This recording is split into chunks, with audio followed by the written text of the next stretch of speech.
Good evening student. आज हमारा जो क्वेश्चन है वो संसाधन एवं विकास से निबंधात्मक प्रश्न क्रमांक 5 का अध्ययन करेंगे। आपके लिए क्वेश्चन है, मृदा अपरदन से आप क्या समझते हैं? मृदा अपरदन के क्या कारण हैं? अपरदन का मतलब है कटना, मृदा का मतलब होता है मिट्टी। तो मिट्टी के कटने के क्या कारण हैं? इससे पहले मैं आपको बताना चाहता हूँ कि जो ये क्वेश्चंस आपको करवाए जा रहे हैं, ये क्वेश्चन एग्ज़ाम की दृष्टि से इम्पोर्टेंट क्वेश्चन है और लगभग इन क्वेश्चन से हर एग्ज़ाम में 70 या 80% क्वेश्चन हर वर्ष पूछे जाते हैं। तो इनको इग्नोर नहीं करना। सभी स्टूडेंट्स ने इन क्वेश्चंस को अपनी फेयर कॉपी में लिखना है और इनको याद भी करना है। तो आज का जो आपका क्वेश्चन है वो है, मृदा अपरदन से आप क्या समझते हैं? मृदा अपरदन के क्या कारण हैं? हम नॉर्मली एक डेफिनेशन पढ़ते हैं, भूमि की ऊपरी परत का हवा या जल के द्वारा उड़कर या बहकर एक स्थान से दूसरे स्थान पर चले जाना मृदा अपरदन कहलाता है। तो ये क्या है, आपकी परिभाषा होगी मृदा अपरदन से आप क्या समझते हैं। तो यहाँ पर क्या लिखा है, भारी वर्षा और पवन मिट्टी की अधिक मात्रा को घोलकर अथवा उड़ाकर अपने साथ ले जाते हैं। यानी जल के अंदर क्या हो जाती है, घुलकर, और हवा उड़ाकर ले जाती है। इसके फलस्वरूप मिट्टी के उपजाऊ तत्व नष्ट हो जाते हैं। इसे मृदा अपरदन अथवा मिट्टी कटाव कहते हैं। यहाँ तक लिखेंगे। इसके बाद हम लिखेंगे मृदा अपरदन के कारण। मृदा अपरदन के मुख्य कारण निम्नलिखित हैं। सबसे पहले पवन अपरदन। ये पवन अपरदन कहाँ पर होता है? शुष्क क्षेत्रों में। शुष्क क्षेत्रों में जहाँ पेड़ कम संख्या में पाए जाते हैं और हवाएं तेज चलती हैं, तो उन क्षेत्रों में यह या पवन अपरदन का कार्य करती है। तो यहाँ क्या लिखा है, मरुस्थलों या शुष्क क्षेत्रों और अर्ध मरुस्थलों में पवन मिट्टी के महीन यानी बारीक कणों को उड़ाकर ले जाती है, जिससे मिट्टी की उपजाऊ शक्ति नष्ट हो जाती है या जिससे मिट्टी अपरदन होता है। अत्यधिक चराई जब हम देखते हैं, जब पशु खेतों में चरते हैं तो वो अपने खुरों के साथ मिट्टी को क्या करते हैं, काट देते हैं। इसका क्या प्रभाव पड़ता है? जब तेज हवा आती है या मूसलाधार बारिश होती है तो वो अपने साथ इस मिट्टी को आसानी से काट के ले जा सकती है। तो इसका दूसरा जो प्रभाव होगा, अत्यधिक चराई। तो ये क्या कहा, पहाड़ी ढालों पर, पहाड़ी ढाल या फिर ये कह सकते चरागाहों या खेतों में कह दो, पशुओं और विशेषकर बकरियों द्वारा अत्यधिक चराई के फलस्वरूप मिट्टी का अपरदन होता है। अब इसके बाद आता है, ये हमने आपको बताया कि खुरों के साथ वो क्या करते हैं, मिट्टी को काटते रहते हैं। इसके साथ साथ में जब वो घास का अत्यधिक दोहन करते हैं तो इससे क्या होती है, मिट्टी की जो पकड़ होती है वो ढीली हो जाती है, जिसके कारण मिट्टी आसानी से उड़ भी सकती है और बहकर भी जा सकती है। अब नंबर 3 है प्राकृतिक वनस्पति का विनाश, यानी कह सकते हैं इसके अंदर हम क्या कह सकते हैं कि पेड़ पौधों की अत्यधिक कटाई। इसके बारे में भी अभी बताया था कि जो पेड़ होते हैं वो अपनी जड़ों से मिट्टी को जकड़ लेते हैं, यानी उनको उसकी पकड़ को क्या करते हैं, मजबूत कर देते हैं, जिससे क्या होता है, मिट्टी कटाव आसानी से नहीं हो पाता। लेकिन जब इन पेड़ों की कटाई की जाएगी तो क्या हो जाएगा, मिट्टी की जो पकड़ है वो ढीली हो जाएगी, जिससे पवन उसे आसानी से उड़ा कर ले जा सकती है और जल उसे आसानी से घोल कर अपने साथ ले जा सकता है। तो ये क्या कहा, वृक्षों की जड़ें मिट्टी के कणों को बांधे रखती हैं या जकड़े रखती हैं और उन्हें बह जाने से रोकती हैं। किंतु जिन स्थानों पर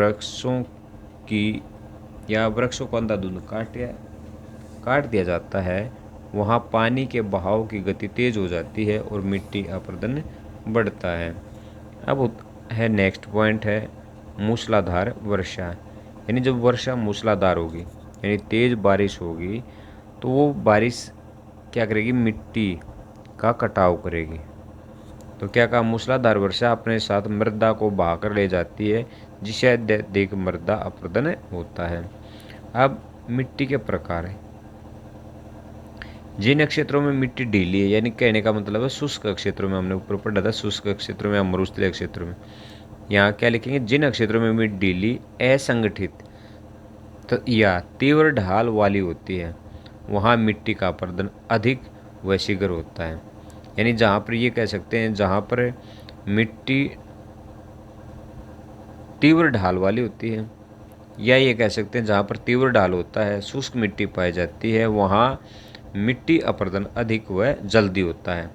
अधिक तीव्र ढालों पर बहता हुआ जल अधिक अपरदन करता है जिसे अवनालिका अपरदन कहते हैं। यानी वो अपरदन कैसा होता है, नालियों के रूप में अपरदन हो जाता है। चलिए स्टूडेंट्स, एक बार फिर से हम अपना जो मैप था भारत में पाए जाने वाली प्रमुख मिट्टियाँ, तो ये इस मैप का एक बार फिर से अध्ययन करते हैं। देखिए एग्ज़ाम के अंदर जो आता है, जो भूगोल का मैप होता है वो बाउंड्री वाला मैप होता है।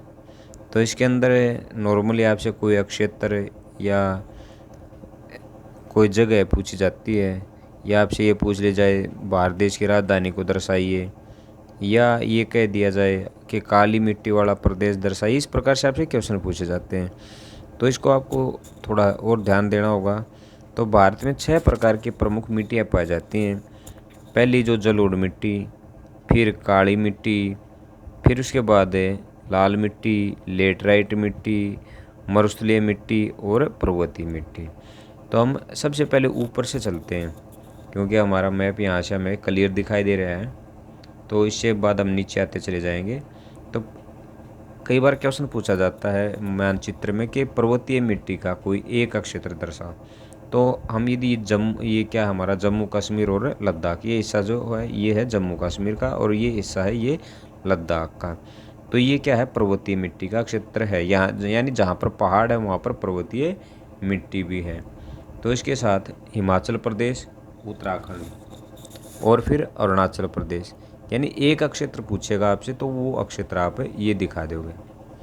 इसके बाद आता है आपका जलोढ़ मिट्टी। जलोढ़ मिट्टी ये जो प्रदेश आपको दिखाई दे रहे हैं, यहाँ पर पंजाब है, हरियाणा है, उत्तर प्रदेश है, ये कुछ भाग राजस्थान का दिखाई दे रहा है, कुछ भाग मध्य प्रदेश का आपको दिखाई दे रहा है, बिहार है, इसके साथ साथ झारखंड का क्षेत्र है, पश्चिम बंगाल है। तो ये क्षेत्र क्या है, जलोढ़ मिट्टी का क्षेत्र है।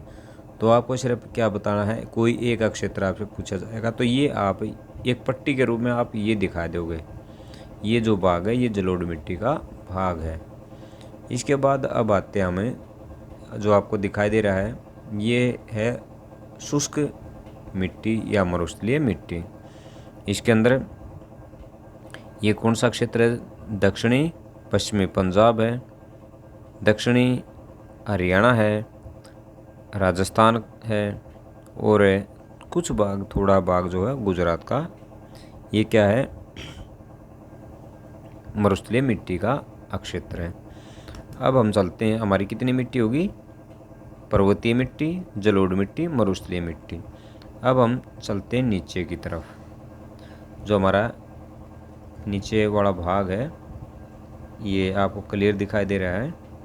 इसके बाद आते हैं हमें नेक्स्ट पॉइंट, काली मिट्टी। जो ये आपको जो राउंड सर्कल दिखाई दे रहे हैं ये पॉइंट्स, यानी इसके अंदर कौन सा भाग आता है आपका, मध्य प्रदेश, इसके बाद आंध्र प्रदेश, तेलंगाना, फिर महाराष्ट्र, कर्नाटक का ये हिस्सा है। यानी कहने का मतलब आप सिर्फ ये क्षेत्र दिखाओगे मानचित्र के अंदर, बाकी दिखाने का कोई औचित्य नहीं है, सिर्फ एक अक्षेत्र पूछता आपसे, ये आप दिखा दोगे। तो ये आपका है लेटराइट मिट्टी का अक्षेत्र। इसके बाद आता है आपका काली मिट्टी का अक्षेत्र।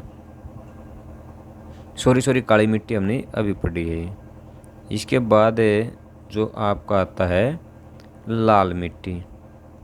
जो लाल मिट्टी का जो सर्कल है इसके साइड में आप जो दिखाई दे रहा है आपको, ये जो भाग है ये सारा का सारा क्या है, लाल मिट्टी का अक्षेत्र है।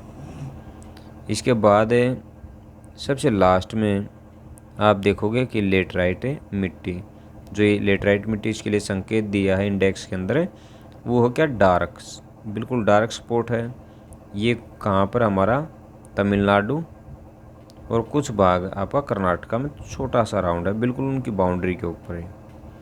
इसके बाद हम ऊपर जाएंगे, जो दक्षिणी जो उड़ीसा है, उड़ीसा के जो आंध्र प्रदेश के लगता हुआ जो क्षेत्र, बिल्कुल छोटा सा क्षेत्र, ये आपका किसका है, लेटराइट मिट्टी का क्षेत्र है।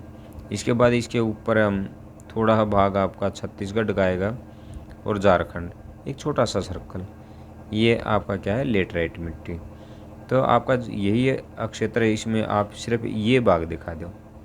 यदि दूसरा भाग दिखाना चाहते हो आप ये भाग दिखा दो, बाकी आपसे एक ही भाग पूछता है और आपको ये भाग दिखा देना है, तो और बाकी आपको दिखाने की आवश्यकता नहीं है, बाकी ज़्यादा गहराई में भी जाने की आवश्यकता नहीं है। तो आज आपका जो एक क्वेश्चन था संसाधन है विकास, ये आपके जो मेन क्वेश्चन थे इस लेसन से वो कंप्लीट हो चुके हैं। इसके बाद हम कल सेकंड लेसन करेंगे। Thanks, have a good night.